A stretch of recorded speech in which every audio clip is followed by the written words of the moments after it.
Joining us is Ian Bliss, the President and CEO of Northern Shield Resources. It trades on the TSX Venture Exchange. The symbol is NRN.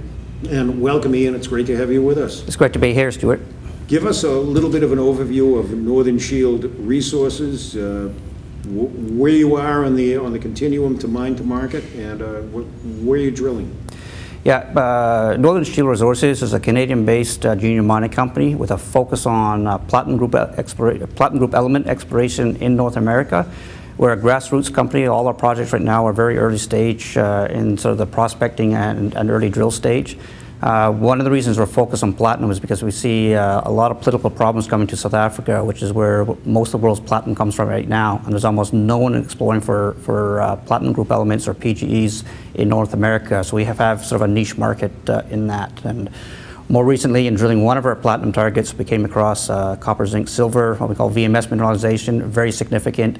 And although it's not our focus, we call it a targeted opportunity because certainly, it wasn't what we're after, but it's caught our attention very strongly right now. Not to get too technical, but when you think of you being pretty much in a minority in terms of going after platinum, we don't hear a whole lot about that. I think of rare earth minerals and the fact that it sounds enticing. Not a lot of companies have it. China's trying to confiscate all of us, but it's difficult to separate them. It's not just what's in the ground. How do you get it? Give us an education on platinum. Most people aren't all that familiar. No, it's it's one of the 6 groups we call the platinum group elements. Platinum is one of the most sought after. Palladium is a sister metal, often associated with platinum. Most of it comes from what we call these layered intrusive complexes. They're like massive layer cakes of mafic, ultramafic rock. The biggest one in the world is called the Bushveld in South Africa.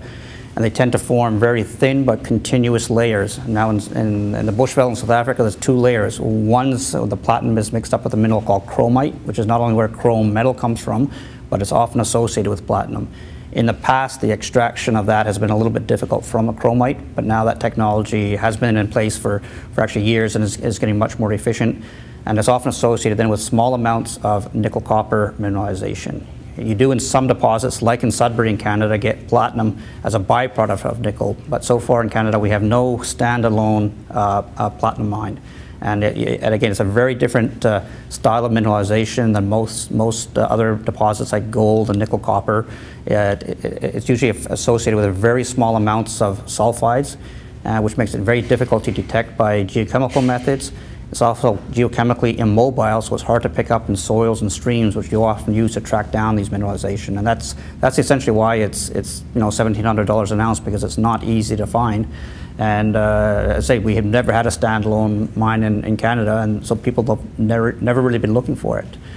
But I see it as very similar to diamonds. 20, 25 years ago, there's no diamond mines in Canada, and with the exception of somebody called Chuck Fipke and De Beers, nobody thought there were diamonds in Canada. Now Canada is the 3rd biggest producer of diamonds in the world, and the same could hold true for platinum. There's no geological reason why we don't have significant platinum here in North America. We talk about all these natural resources, and there are many applications, whether it's copper or whether it's coal or steel. What is the big need right now for platinum? And I might as well just throw in here, does China fit into this equation with that too? It does. The biggest demand for platinum is in catalytic converters, so the device in your cars that cleans the exhaust prior to admission into the atmosphere. And over the past half decade, countries around the world have implemented stricter regulations to govern those car emissions. And the only way to meet those regulations is to put more platinum or palladium in your catalytic converter. You can use palladium in gas-powered cars, but you essentially have to use platinum in diesel-powered cars because of the temperature that the engine runs at. Now they're beginning to get some substitution of palladium in that, but essentially if you have a diesel-powered vehicle, you need platinum in that catalytic converter, whereas in gas, you use palladium. And so now with China, with obviously their economy beginning to develop and more and more people buying automobiles, the demand for platinum is going up because they've signed on to the same regulations as Europe as far as auto emissions. So just give us a look down the road here, where you expect to be in 6 months, a year. mine to market, and whether you fund it well enough in order to carry on operations for an extended period of time. Yep, we're starting a very large drilling operation in January and February on our copper zinc VMS deposits, on the order of 15,000 meters of drilling. That's going to be ongoing essentially all winter, then into early summer. And then our platinum properties will be going back as soon as the snow goes. They're in northern Quebec, so we have to wait until June for the snow to go to get back on the ground for one of our principal platinum properties. We will be, with these drill programs that will be starting in the new year, we will be looking for some more financing, but we'll do it incrementally.